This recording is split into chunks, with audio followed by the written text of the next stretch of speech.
Hey, Adam, Jaya, Jaya, Jaya, Jaya,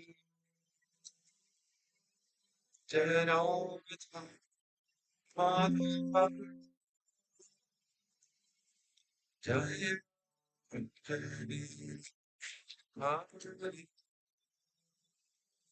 Jaya, Gopi Chandra, Jaya, Gopi Chandra,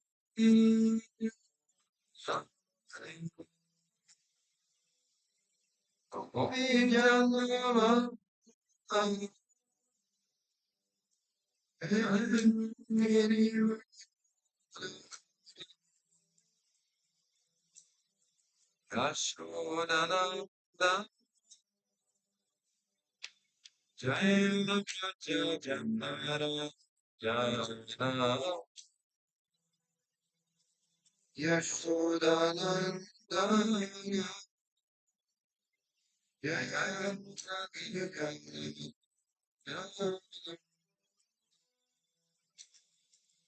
Yamuna Tira Manucha Hari Jaya Kavi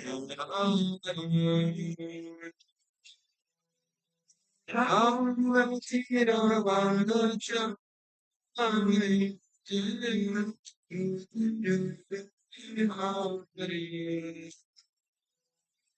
Jaya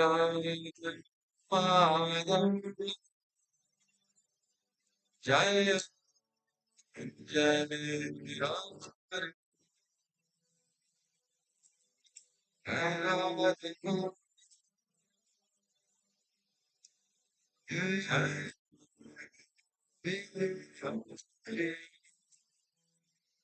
Jaya Radha Madhava Jaya Radha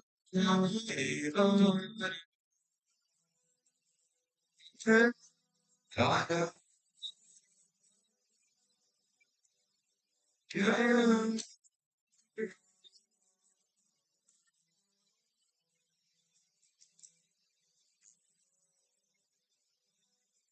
Vishnu Padaya Krishna Krishnaya Tale Srimati Bhakti Jaya Danta Swami Nitya Namane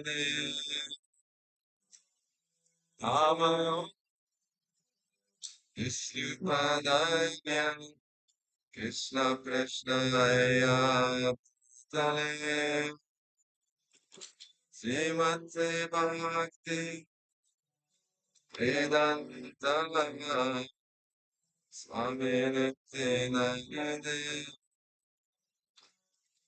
Namaste Saraswati Devi Gauravani Pracharine Nirvishesha Jnani Vasyacharya Shatvarine Sri Krishna Chaitanya Prabhu Sri Advaitam Gadadha Sri Vasani Gora Bhakta Vekva Sri Krishna Chaitanya Prabhu Nityananda Sri Advaita Gadadha Sri Vasani Gora Bhakta Vekva Hare Krishna Hare Krishna Krishna Krishna Hare Ram Hare Ram Hare Ram Rama Rama Hare Hare Hare Krishna Hare Krishna Krishna Krishna, Hare Hare, Hare Ram, Hare Ram, Ram Ram, Hare Ram. Hare Krishna, Hare Krishna, Krishna Krishna, Hare Hare, Hare Ram, Rama Rama, Hare Krishna, Hare Krishna, Krishna, Hare Ram, Hare Ram, Rama Rama, Hare Hare, Rama Pada, Rama Pada, Rama Srila Prabhupada, Rama Pada, Prabhupada, Prabhupada, Srila Prabhupada, Rama Prabhupada, Prabhupada, Jaya Jaya Prabhupada, Prabhupada, Prabhupada, Prabhupada, Jaya Jaya Prabhupada.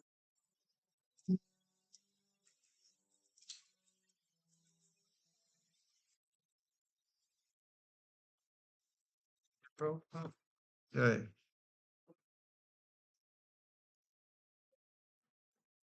Thank you. Ah, the tight doesn't.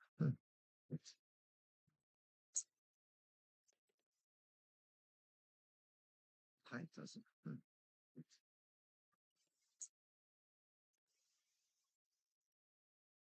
Tight doesn't.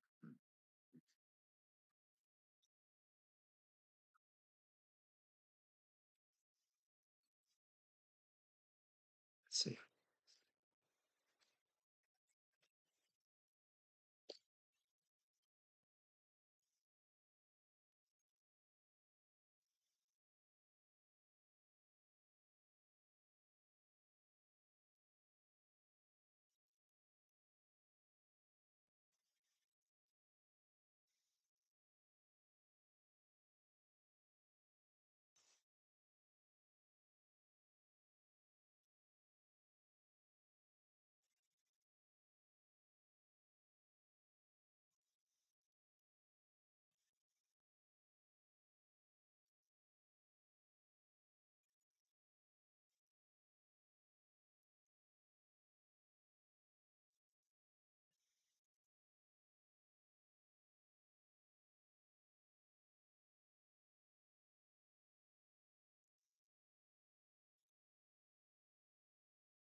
See if it goes correctly.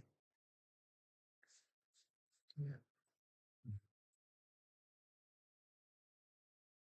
See what I did here to this.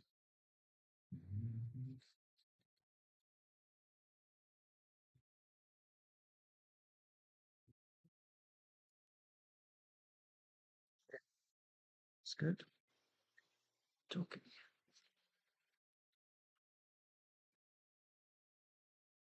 Um,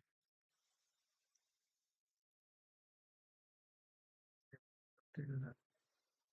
So back into the camera on. Yeah.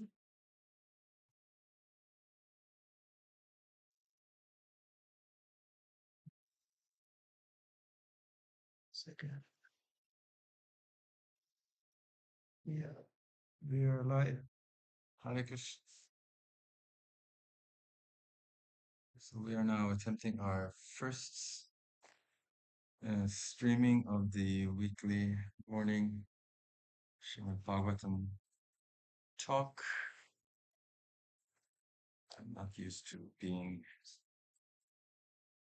live in front of the universe. I'll try not to be too embarrassed. There's the camera here. Right.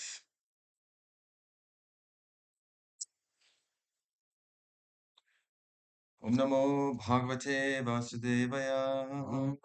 Bhagavate Vasudevaya. Om Namo Bhagavate Vasudevaya. Bhagavate Vasudevaya. Om Namo Bhagavate Vasudevaya.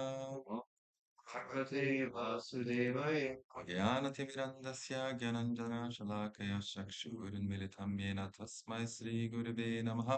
Sri Chaitanya Manobhistam Stapitam Yena Bhutale Swayam Rupa Kadamayam Dadati Swapadantikam.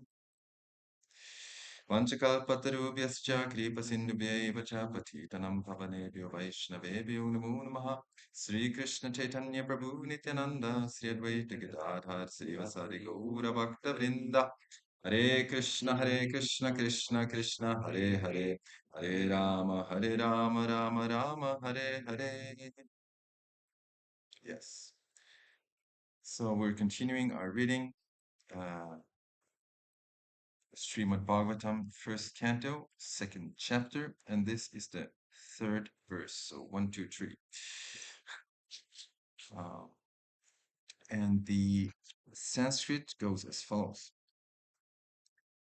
Yasvanubhavam akila sruti sharam ekam adhyatmadipam aditir shatam tamuntam samsarinam karunyaha purana guyam Tamvyasa sunum payame gurum muninam.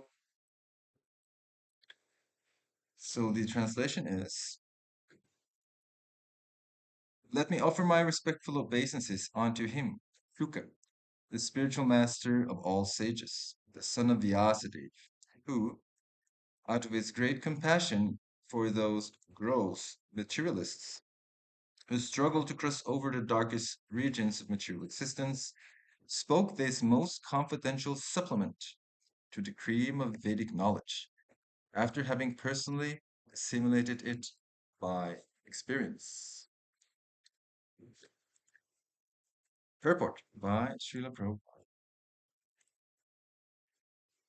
In this prayer, Srila Sutta Goswami practically summarizes the complete instruction of Srimad Bhagavatam. Srimad Bhagavatam is the natural supplementary commentary on the Vedanta Sutras. The Vedanta Sutras, or the Brahma Sutras, were compiled by Vyasadeva with a view to presenting just the cream of Vedic knowledge. Srimad Bhagavatam is a natural commentary on this cream. Srila Shukadev Goswami was a thoroughly realized master on the Vedanta Sutra, and consequently, he also personally realized the commentary, Srimad Bhagavatam. And just to show his boundless mercy upon bewildered materialistic men who want to cross completely over nescience, he recited for the first time this confidential knowledge. There is no point in arguing that a materialistic man can be happy. No materialistic creature, be he the great Brahma or an insignificant ant, can be happy. Everyone tries to make a permanent plan for happiness, but everyone is baffled by the laws of material nature. Therefore, the materialistic world is called the darkest region of God's creation. Yet, the unhappy materialist can get out of it simply by desiring to get out. Unfortunately, they are so foolish that they do not want to escape.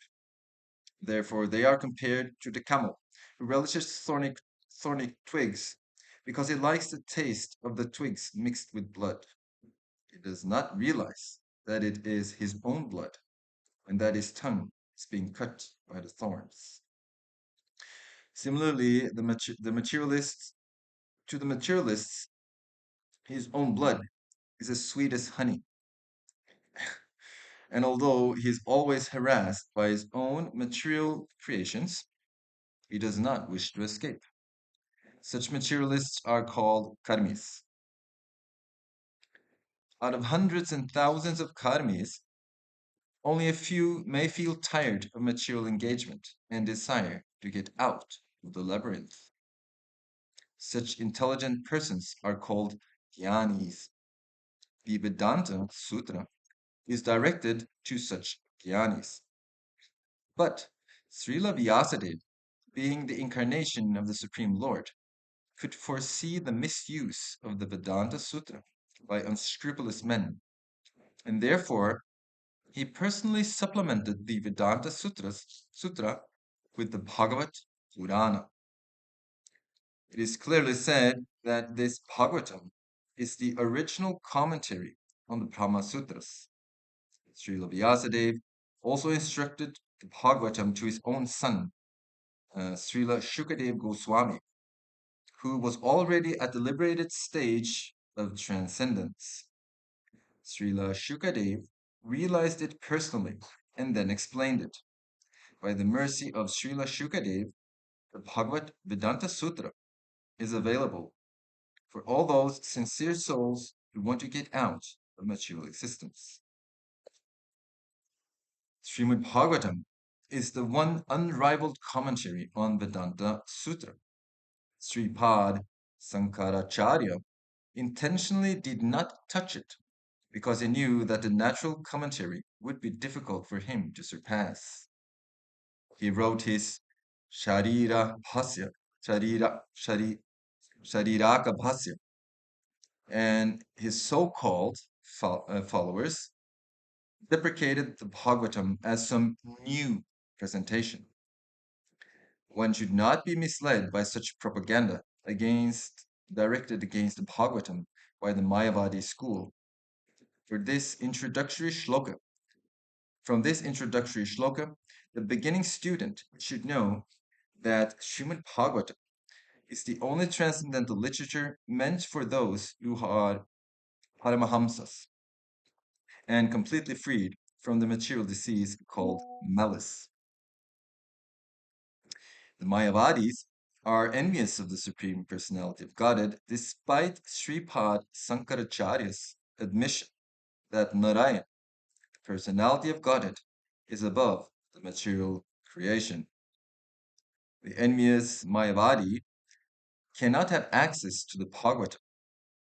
Those who are really anxious to get out of this material existence may take shelter of this Bhagavatam because it is uttered by the liberated Srila Shukadeva Goswami. It is a transcendental torchlight by which one can see perfectly the transcendental absolute truth realized as Brahman, Param and Bhagavan. So the verse again. Yasvanu bhavam akila sruti saram ekam adhyatma deepam atitir shatam tamom tam samsarinam karunayaha purana guyam tamvyasa sunum upayami gurum muninam. Let me offer my respectful obeisances unto him, Shuka, the spiritual master of all sages, the son of Vyasadeva, who, out of his great compassion for those gross materialists who struggle to cross over the darkest regions of material existence, spoke this most confidential supplement to the cream of Vedic knowledge, after having personally assimilated it by experience. Kam karoti vachalam pangam lagayate girim vande Sri Guru. Right. So some new technical details this morning, which is nice. We're again looking to the Bhagavatam for some uh, guidance uh, as to how to mm, be devotees uh, in the material world. We are currently in the material world. Uh, we're inhabiting these bodies, right? Yantra Rudhani Mayaya. So we have these vehicles, a gross body uh, centered around the contaminated mind.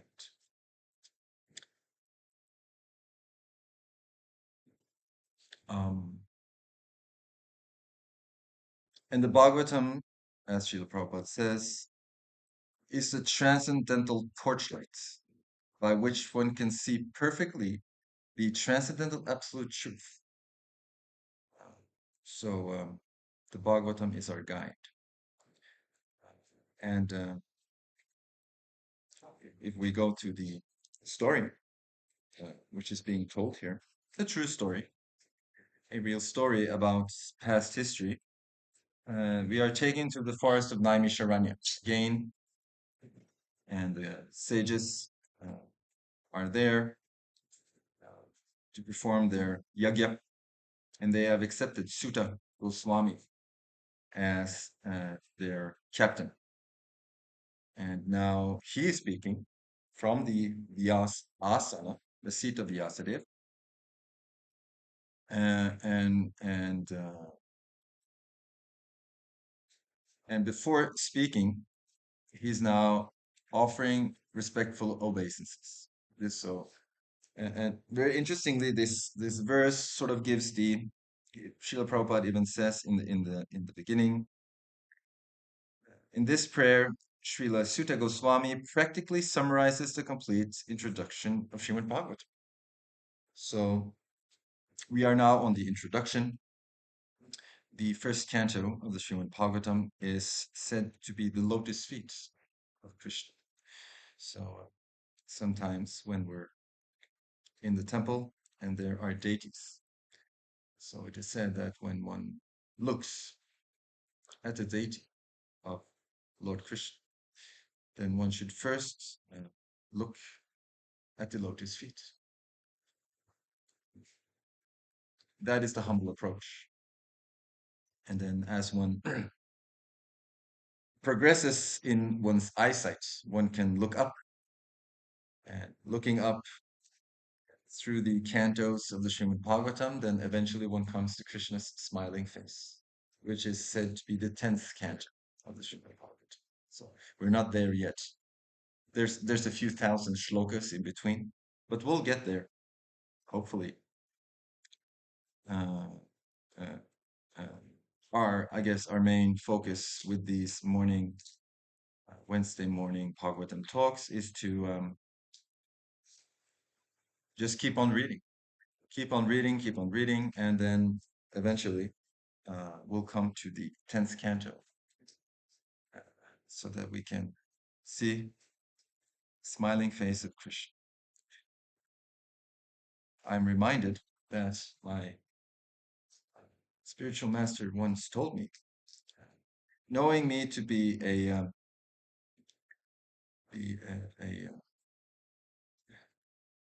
I always liked the forests. Being and growing up in Norway, in the capital of Oslo. Oslo is surrounded by forests. You have the great forest of Nordmarka. Uh, and and my spiritual master, he knew my affection for the woods. So he once told me that the beauty of nature is the smiling face of Krishna inviting us home. So smiling face of Krishna is what we're looking for in everything, even in the Bhagavad. But that will take some endeavor. You'll have to.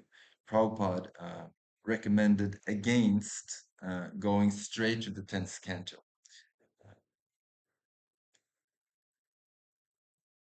because it is very, very deep and it is easy to become confused, I guess.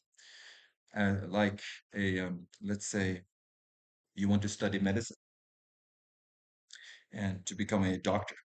Now, they don't let you into the operation theater on the first day. That would be critical. First, you have to read these very, very huge tomes of anatomy and physiology and know them thoroughly and pass the theoretical tests. And only then you're admitted to maybe at first look over the shoulder of one surgeon and then maybe after that to do something uh, guided by the surgeon, and then eventually you are allowed to do the surgery on your own. So there's a natural process, a natural gradation of endeavor, and we're now in the beginning stage. Um, yes. Uh, I also find it interesting that um, it is refer in this verse, this morning's verse, it's referred to the gross materialists. So, of course, that sounds like somewhat of an uh, uh, what do you call it? A Derogatory? derogatory term. Yes. However, Srila Prabhupada in the commentary, Srila Prabhupada um, writes that bewildered materialistic men, so the gross materialists, who want to cross completely over nescience. So he's actually the derogatory nature of that term is softened by Srila Prabhupada's purport. Uh, uh, one may be a gross materialist, but one may still desire to cross completely over nescience. And then one is in a different category. Uh, in a way, one is not a gross materialist. One is a gross materialist wanting to somehow uh, save oneself, I guess, and that that feeling of self-preservation, it is very natural. It's seen even in the animal kingdom, right? That the animals they will protect themselves. It's very natural, and it's even spiritual. We're given a hint here that this self-preserving principle is also dovetailed into uh, the spiritual approach to life. So if one, I guess, really wants to protect oneself, uh, the one has to approach the Srimad Bhagavatam to get the information needed so that one can cross right the ocean of material miseries. So the material world, we spoke about being in it. So we're in the material world, within the material atmosphere. This is one universe, and this is one planet, the Earth planet. So we're here, and the material world is sometimes likened to a forest fire, and sometimes it is likened to a great ocean. So let's say you're an Olympic swimmer,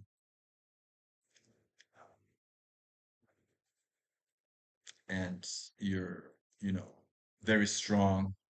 You know, you have great technique. You might be an Olympic champion.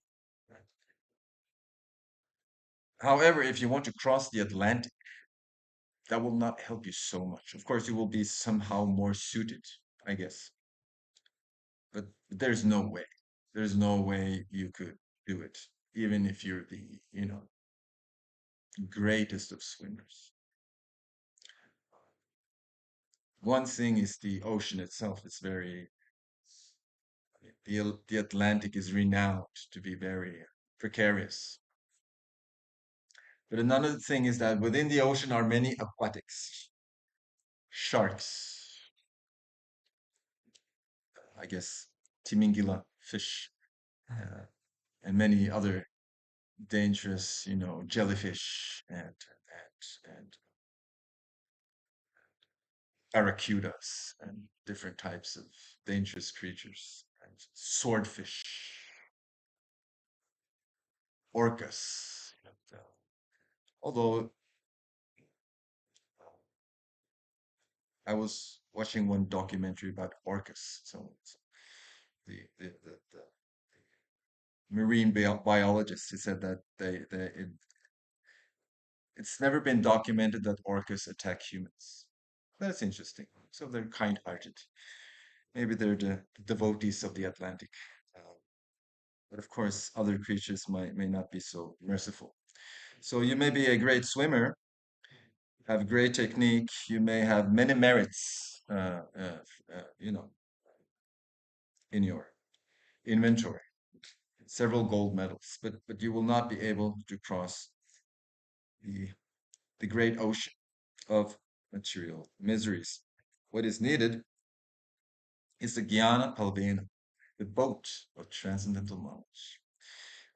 And the only real way to cross is if someone came along and picked you up and gave you a lift. So, this Srimad Bhagavatam is the lift. Uh, Srila Prabhupada extends his hand through his purpose and picks us up so that we might cross uh, this ocean. And interestingly, it's said that once you're picked up and you board the boat of transcendental knowledge, the ocean, great ocean of material mysteries, it shrinks, right? It shrinks down and becomes as small as the hoofprint of a calf, and you can just step over. Uh, so, and that is a great relief. Uh, uh, but come to that point, let's say the boat comes along and the hand is extended. If we don't grasp the hand, that won't help. We'll sink, right? You'll have to grasp the hand. And to grasp the hand, I guess, in this analogy, is our endeavor. We have to grasp the hand. The hand is extended. And at least in our time, with Srila Prabhupada's books, it is now forever extended until the end of Kali Yuga. All we need to do is grasp it. And the grasping process is the process of devotional service. Uh, and if we are to look at today's verse, uh, it is mentioned, let's see if I can find that sentence back. Uh, it is mentioned that only thing one really needs is the desire to get out. Now, desires are, of course, something very, very deep. Why do we want anything? I might want a piece of cake. I might desire something sweet. You know, where does it come from? And why would I desire that in preference to other things? So I might have many material desires, uh, and and and desires are natural, right? Desires are very natural. The Mayavadis, they want to extinguish desire, which is actually not possible. Desires are the natural state of the living entity, right? Ham brahmasmi. We're desiring pleasure. It's natural. It's completely natural. And in the material world, of course, it takes on this perverted veil. But that is just a contamination of our real desire, which is there and cannot be quenched. It cannot be taken out. Either we desire Krishna or we desire Maya. Right? There's just desire is eternal, and uh, and sometimes one can hear different things. For example, well, the storehouse of our desires is our mind. The mind, and now we're talking about the mind, right? We talked before about the linga sharira, the subtle body. So the subtle body is the mind, the intelligence, and the false ego. And Prabhupada will sometimes in his books say the mind, and then he refers to sort of the trio, right? But if we're talking about the mind as a separate entity, that is where our desires are stored. Uh, so for the liberated devotee, uh, his, with his purified mind, he has his desires, and then for the materialist with his contaminated mind, he has his desires. And then you may sometimes hear talk about controlling the mind, and and this is sometimes a misunderstood. Uh, this is easily misunderstood. There can be no control of the mind. We have no power to control our mind. The mind is the energy of Aniruddha, as it is mentioned in the Bhagavatam in the third canto. Aniruddha is the Paramatma. So uh, there is no way we can control Paramatma. He is the control. So if one is the only way to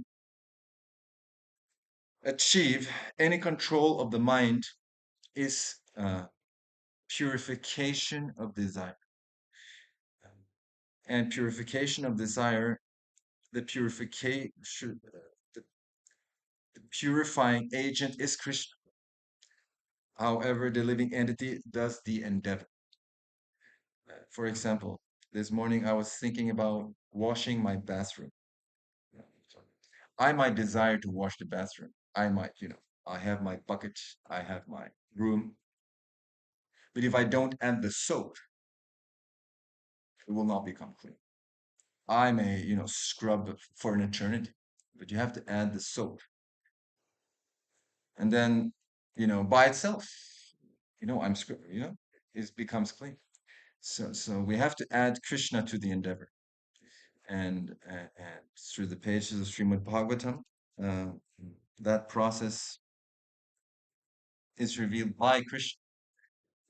Of course, today it is through the mouth of his devotees, Sutta Goswami. Uh, and so, if we want to come to the point of wanting to cross completely over nescience, that means to desire it. I want it. Um, this is my goal.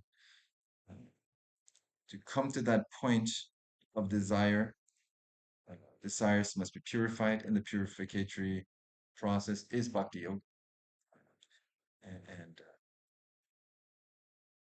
And all that, though that may seem to be sort of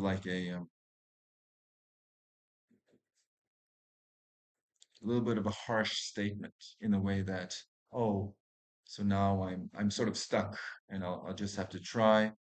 And there's sort of this, let's say I want to cross a mountain, right? And I'm standing at the foot and I'm looking up, and you can become a little bit discouraged. The mountain is very big. Uh, Galha Peak, there's a mountain in Jotunheimen. I crossed it, or I went to the top, and it's quite intimidating when you're standing there looking up. However, uh, this morning I was hearing, the, which I'm doing now every day, the Chaitanya Charitamrita. And the story came up of Satyaraj Khan. Satyaraj Khan, he was an inhabitant of Kulina Gram, a place in, I guess it's in Bengal, on the east coast of India. And he was a devotee of Sri Chaitanya Mahaprabhu, one of his associates. And he asked Lord Chaitanya, what is the symptom of a devotee? How can I recognize it? And then Lord Chaitanya makes the most incredible answer. He says, anyone who chants Hare Krishna once is a devotee and is uh, so exalted. It's the most exalted human being and worthy of offering your obeisances. So when I heard that, I was thinking back to our Sunday feast program. And guests are coming and they're chanting Hare Krishna with us. Sometimes they might come once and then they leave. Like we have these, sometimes these students from the high schools, they come as part of their projects, and they come and they want to look at the circus, they want to observe. And they might chant Hare Krishna once and then they leave and never to return. But they are worthy of our humble obeisances because they're the most exalted human beings. So it seems incredible, uh, but it is the statement of Sri Chaitanya Mahaprabhu. So I guess in concluding this morning's talk, um, the only real conclusion, as far as I can see, is that there's great hope with this Krishna consciousness movement and the process of bhakti yoga. One may actually come to the point of desiring to get out. And it was said that here that, let's see if I can find that sentence. It was a long purport, so there's many sentences, but it was said in the purport that once you desire to get out, you're out. That's it. Uh,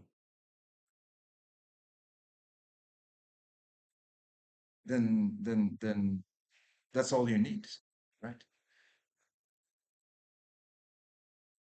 Let's say I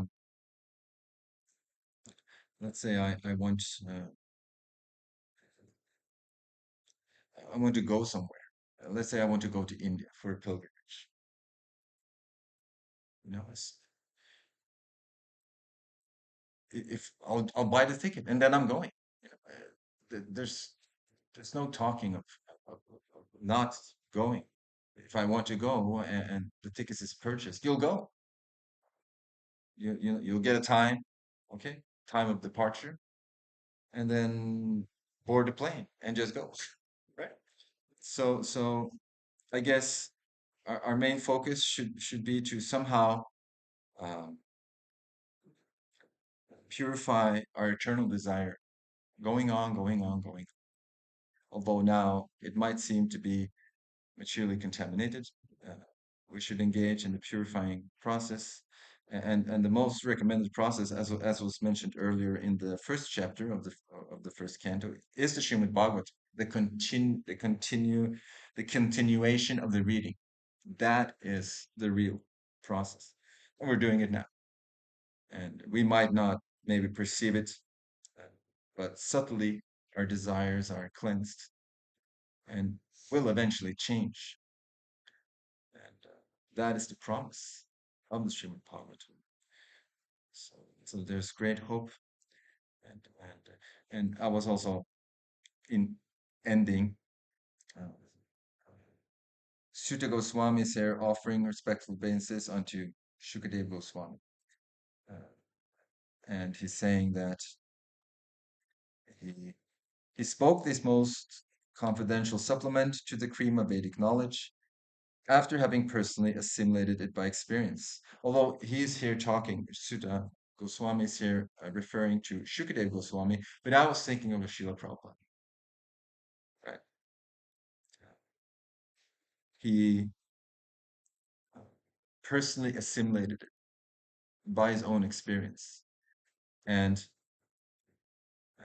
although Shukadeva Goswami, he certainly spoke uh, for the first time after hearing it from his father. He spoke it for the first time, right, to Maharaj Parikshit on the bank of the Ganges. But and he spoke these wonderful verses right in Sanskrit. But Srila Prabhupada spoke the purports. Of course, Sridhar Maharaj, the great um, one of the previous acharyas, he of course gave the purport, and Srila Prabhupada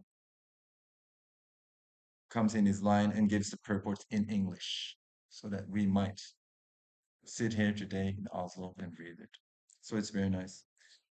We should be confident in the chanting of Hare Krishna. We should be grateful to Srila Prabhupada coming on the boat of transcendental knowledge, extending his hand. So just reach out, grasp it, and come aboard for the journey back home, back to God. Srila Prabhupada ki jai, Grantaraj Bhagavatam ki jai. Should we do any comments or questions? Sure, sure. Is there anything? It was, you know, it's good to hear about the mind. You talk about the mind. How there's a misunderstanding that we can control the mind There's no control. because this we often hear. And actually, it brought me to think about something else also. Like we cannot control mind. We can only do that by blessing of Paramatma. Yes. So sometimes this word mind control has also been used by other people, like some or other, some evil agency. They can do mind control. Yes. The CIA Yeah, control your mind. like and even it maybe some or other they are doing drug-induced mind control Yes. or some kind of manipulation. Yes. But then how do you view that in the light of a Paramatma? Because he has to give you no permission for that if that's going to work. Certainly, certainly. Of course, the permission, being in the material world, that permission is already given. Right? We're in the material world. The mind is contaminated. That permission was given when we came here. So then he opened that door for the contamination. And then when you see the different ways that they try to control our mind, uh, there's some contaminating agent, right? A drug, or maybe a sound, or some microwave. I mean, there's like infinite uh, now in the age of technology. There's, I guess, infinite different ways that they can uh, contaminate our minds, and then uh, by that contamination, the mind is becomes materially attached or more materially attached, which is uh, but the reason for it to be possible is that the permission by Paramatma is already given. Right? We came here, the mind is contaminated. Right? So, so, so. So how can it be Paramatma is our best friend, as is stated in the Shastra? Well, the permission was given because we wanted it. Right? Somehow we decided to come here, and then reluctantly, Paramatma said, "All right, let it be contaminated as you like. But nobody will claim, that they like to be manipulated. No, but um, but that is what is that verse from with Gita? It's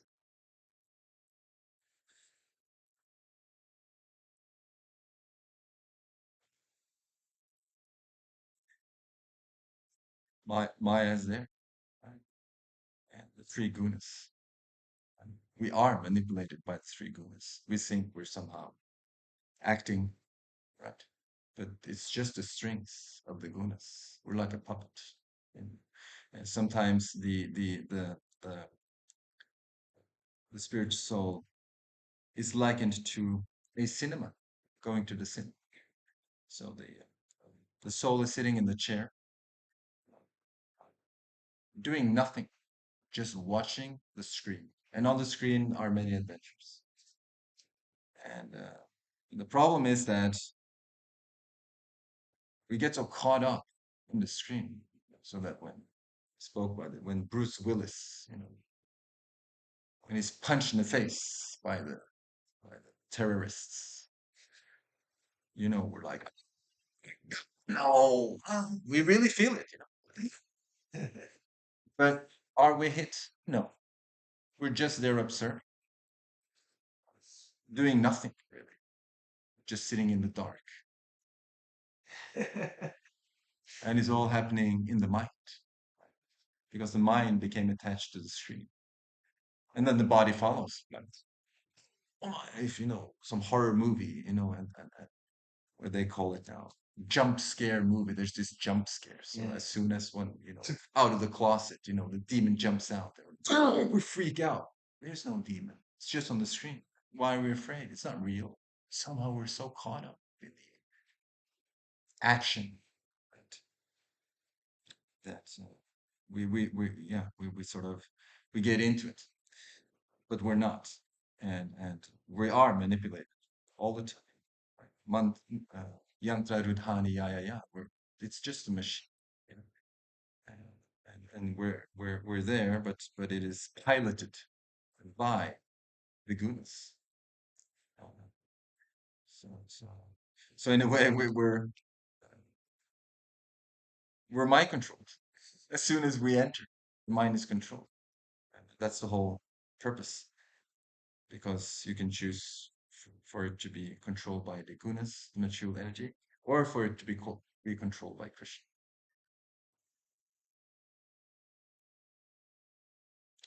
So there's nothing else to do than try to purify desires through the only way, because the only one who can purify desires is Krishna, because he's the ultimate pure one. And we have to somehow come in contact with him, and that contact with Krishna, being so pure, he will purify our desires, and then it will dawn in our heart, uh, uh, what to do, where to go, what we want. That is the gift of Krishna.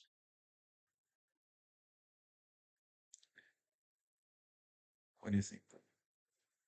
Yeah, Yeah? sounds plausible. Plausible? Yeah. uh, yeah, some or other. I've heard also that simply that the Lord has become the Paramatma. That's only happening in the material world, actually. Mhm. In the spiritual world, there is no Paramatma. No, it's only Bhagavan. So he's kind of babysitting us here. And in the whole idea is just as you say. We have entered the movie theater, and once you enter the movie theater, you have to stay there until the movie is finished. You have to stay. And it will sometimes be nice things in the movie, sometimes bad things. But you pay the ticket. Now you're there. You just have to stay. Yeah. And we like to stay also because it's engaging. Oh. So Paramatma is just giving us a little bit of this, little of that, and yeah. And it's very It's very strange real. when you are in the movie theater, after the movie is finished, and the light comes on, it's like you're snapped out of it, right? Like, oh, the movie's finished. All right, let's go out. Let's go home. Let's go home. Have our dinner. When you're there in the dark, with that surround sound, and now you haven't even have this 4D movies where there's even like the seats are Yeah, like seat is shaking. shaking, and there's even like water coming in your face, and there's some wind coming, and there's you put on the glasses, you get the 3D effect where, as the monster reach out, the hand comes towards you, completely free, you freak out. And imagine then Maya, the Maya theater was then like, there's no 4G anymore. It's like unlimited. I mean 4D. It's like unlimited D. You couldn't even imagine, right? So engaged. But she's a servant of Krishna. And although she's, you know, unlimitedly strong and very fierce, right? 10 arms, 10 weapons, riding on a lion. Uh, she's very happy to serve Krishna. Of course, she has the unthankful task of doing the job. It's not so nice. She's very dutiful, and but of course, once Krishna gives his blessing, and one becomes protected, she will gladly assist the devotees. She's a devotee, the wife of Lord Shiva. He is known as the greatest devotee. Again, I mean, it seems like we come to the same conclusion every week. There's just ample reasons to be very confident. And although things may seem very difficult, you know, chant Hare Krishna once. And we did that already, again and again. So I think, of course, the great examination of life, death itself, the destruction of the body, it will eventually come, and then we'll see. Then we'll see. And I think, in my honest opinion, we'll be surprised. I think we will be surprised. See what happens. I don't know, but I just have this feeling, this sense that we'll be surprised. Let's see who goes first. Hare Krishna. Hare Krishna. Yes, something No, like that. I don't know how busy you guys are, but I have a lot to talk about. I mean, if you, Oh, really? Yeah. But, I mean, one thing,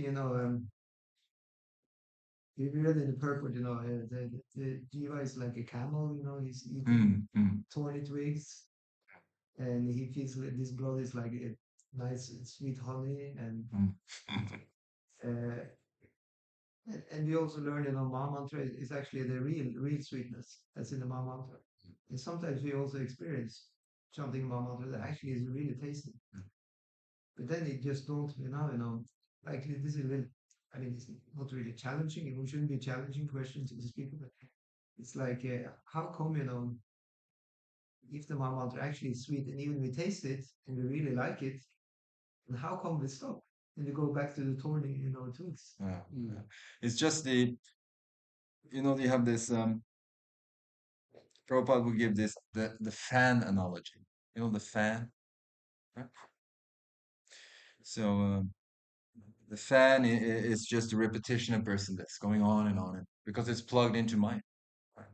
But if you unplug the fan, still it will for some time rotate, just from the power of the current, the previous current. It will rotate for some time, eventually stop. What's momentum? Yes, the momentum. So it will eventually stop. So I mean, we unplug the fan. We chanted Hare Krishna. We unplug the fan, but for some time it might still rotate, right? It takes a long time for a fan to stop.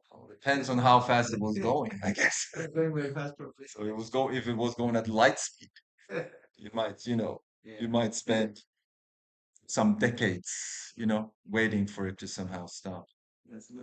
And another thing, I mean, Sri Chaitanya Mahaprabhu, he sort of he gave everything, right? Gave the complete mercy, and but he gave it in this is my personal reflection. But he gave it in Kali Yuga. So Kali Yuga is the most contaminated, right? But he gave the highest. So then I'm wondering sometimes, because I'm thinking the same. Why am I not just chanting all day? Why am I not just why is my nose not in the Bhagavatam all day? It's not. I'm doing other things. I'm thinking about other things. I'm chanting my japa like I was chanting this morning. I chanted my 16 rounds and then I put my bead bag down. Why did I put it down? Why did I just continue the chant? No, I put it down because I had to eat. I went, or different things, scrolling on the mobile, whatever. Um, and then I'm wondering sometimes if the mercy is so great, but that veil of Kali Yuga prevails. And I'm wondering if I might not see it clearly. You know what's happening? Because I depend on my own vision, inner vision. Depend on my own reflections. But then I'm wondering sometimes, can they be trusted? Like, really? So I put down the bead bag and I scroll on the mobile, and then I blast myself in the mind for being fallen. But what do I know? Really? I mean, I know only my own inner world. I'm not inside of anyone. I have no comparison. Right? And It's amazing, actually. so what do I know about? Of course, I mean, I cannot see the mind of Sutta Goswami. What was he thinking? I don't know. I mean, he gives the devotees are very honest. They give very like honest expressions like for example in the Bhagavatam. But what do I? I don't. And although I have myself as a reference point, that is like a very what, um, like empirically, that's very limited. That's why I had this sort of humble, I mean, suggestion that I mean, we'll see when the time comes. We'll see, and maybe we'll be surprised that wow, I thought I was ruined, but I wasn't. Maybe.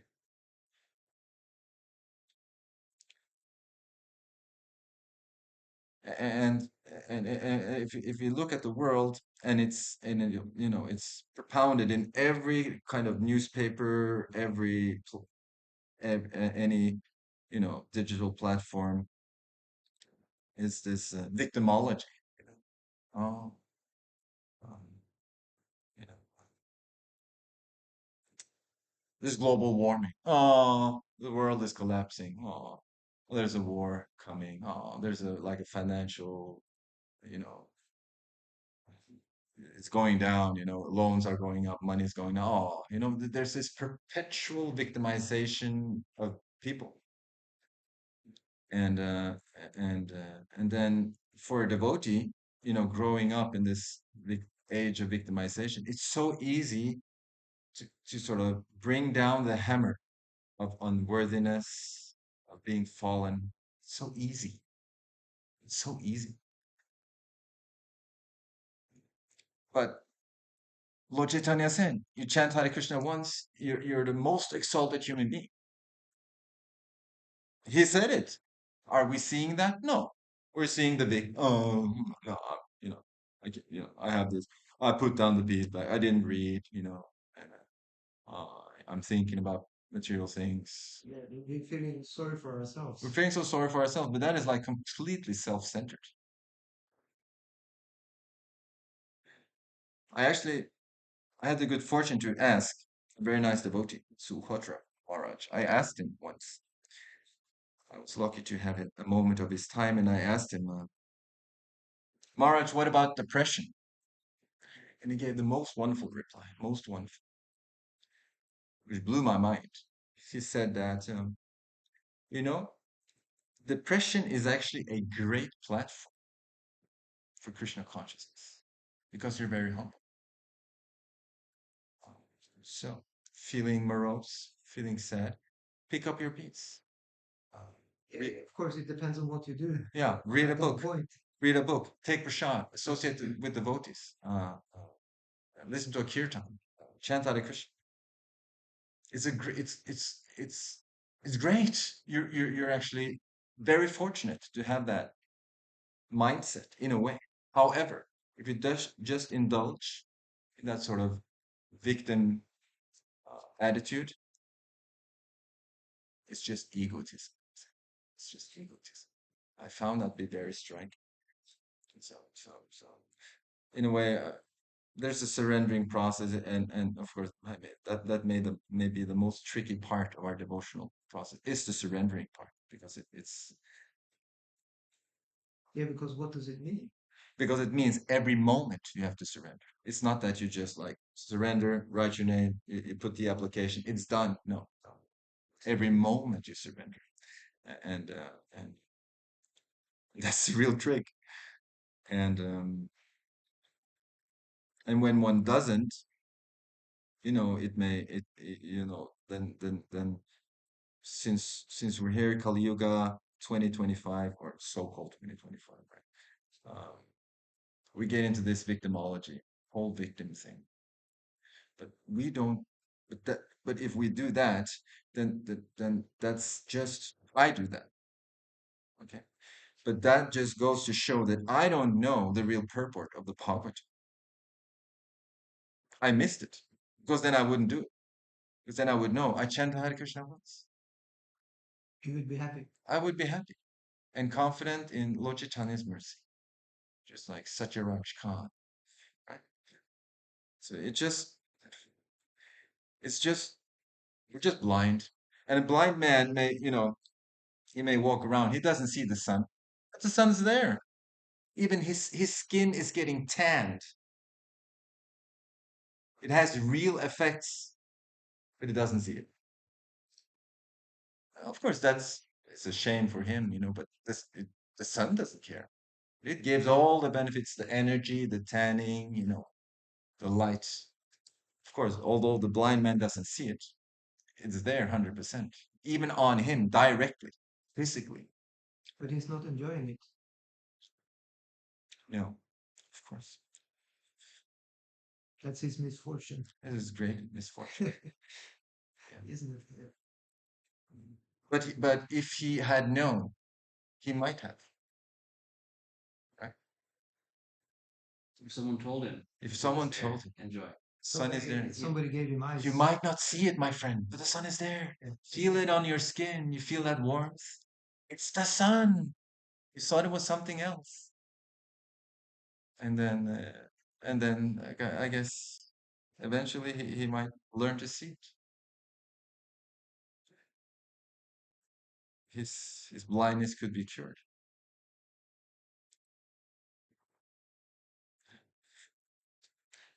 It said the guru is giving, he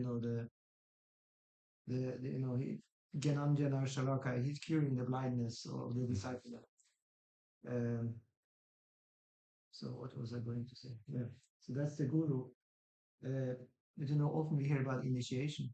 But actually, all these verses about guru blessing the disciple like that, that's all Shiksha Guru actually. So why do we have this thing, you have to get initiated, Prabhu, or like he's initiated devotee, this and that. I think, let's say, I mean, the only answer I could give is that let's say you enjoy cross-country skiing, right? There's no problem. You can put on your skis, go to Nurmar. There's no problem. But if you're really skilled, you should join the national team, right? And take initiation, put on the suit, and just go to the Olympics, right? But you could just put on your skis, go to Nordmarka alone, just enjoy the forest. It's nice. I guess depends on on what you want. Like you could just do that for a whole lifetime, or you could do like Northug, teacher Northug, like really just go for it, become world famous, or compete with with all the big boys. But then you could argue, you make with that kind of approach, one hypes up the whole thing. It becomes like hype. But there is a hype. There's definitely a hype. We would just, I mean, there's unlimited hype. Could you can dance in ecstasy forever, never become tired. So there's definitely hype, but some people maybe they're just like maybe Peter Northug, maybe he just needs, maybe he just maybe like common people just putting on the skis going to the forest, they're satisfied. You know, Can they make it? the thing is, but when the Olympics is on the telly, then they definitely catch it and cheer for the national team.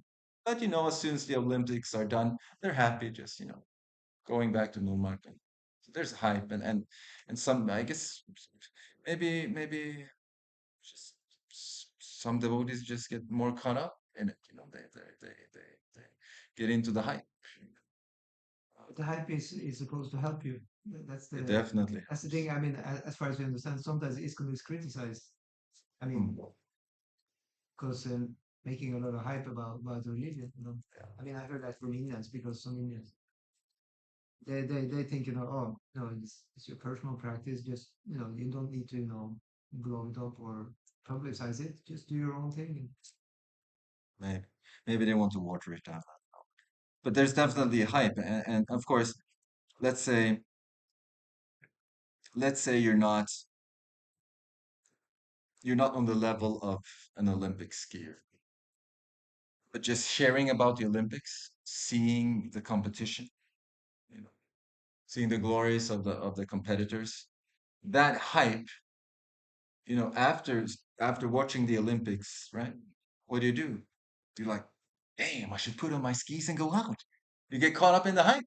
And although the hype is sort of toned down to your level, you don't go to the Olympics yourself, but the Olympics did hype you to put on your skis and go out, right? Yeah. So I guess that the hype takes on unlimited different forms for the individual, and It's positive. Yeah. yeah, and I everyone would like to be Peter Northug, so maybe in one life, we'll get there. It seems cool to be sort of like a superstar, but it's not needed. You can still enjoy cross country ski. One thing is interesting is this balance, between humility and yeah, and you can say the hype because like we're told to be humble and we shouldn't actually want any publicity or nothing. But our whole movement is geared to that. I mean, at least as a missionary movement, and necessarily the ego will become affected, and there is a danger of becoming very proud and Mm. and even caught up in even fame, Mm. which is completely counterproductive to Yes, spiritual life. yes, yes, So how to deal, and why even are we in this situation? That's yes. another question. I think the only refuge for avoiding that sort of the trap of fame is simplicity. And I think one inspiring example can be Srila Prabhupada himself. There was an article, as far as I know, I never read the article, but I heard about the article. And I heard it from persons whom I trust. So there was an article in Time magazine, right? And the article was about people who became rich and famous in old age. And there were 100 people were mentioned, and Srila Prabhupada was one of them. So Srila Prabhupada became a millionaire, loads of money. But what did he do? He traveled with a suitcase, three dhotis, his typewriter. Right. He could have worn, golden embroidered dhotis and a Rolex, but he did kept it simple. Even when there was I think it is I think it is in Detroit. I'm not sure, but there's something called the Fisher Mansion, Yeah, yeah. and that was purchased for Sheila. The devotees purchased that, Mm. and when they purchased that, they brought Sheila Prabhupada, and they gave him a tour of the place, right? And it's a mansion, right? So it's probably like gardens, several stories, and and very beautiful. And then they showed Srila Prabhupada the bathroom. And in the bathroom was a shower. It was like the special shower with several shower heads, right? Mm. And they showed Srila Prabhupada and they were very enthusiastic. Look, Srila Prabhupada is just, and Prabhupada looked at the shower and then he commented, where's my bucket? Keep it simple. If you manage that, then I think you'll never be disturbed by the opulence of Krishna, which he grants the devotees, he gives that. Krishna is unlimitedly opulent, and the devotees take on his nature. They become so opulent,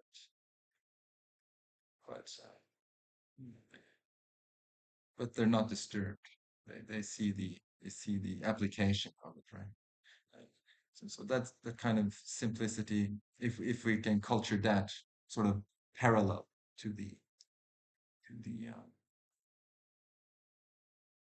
fame of being a devotee. And I think one thing is the simple lifestyle, if we can sort of manage that. Another thing which I think is a very good practice, which we probably could emphasize more in our local devotee community, is offering obeisances to the Vaishnavas.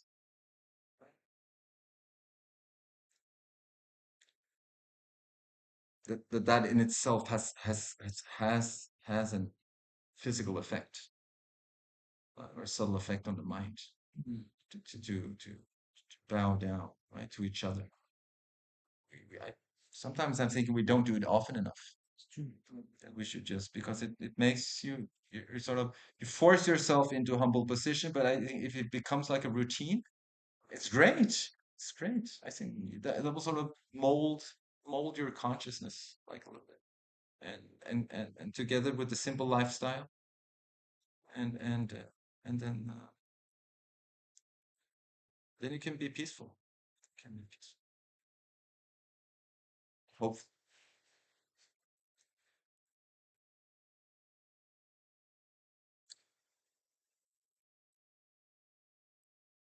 Anything else? Happy, Prabhu? Yeah, happy. Thank you. Prabhupada. Jai.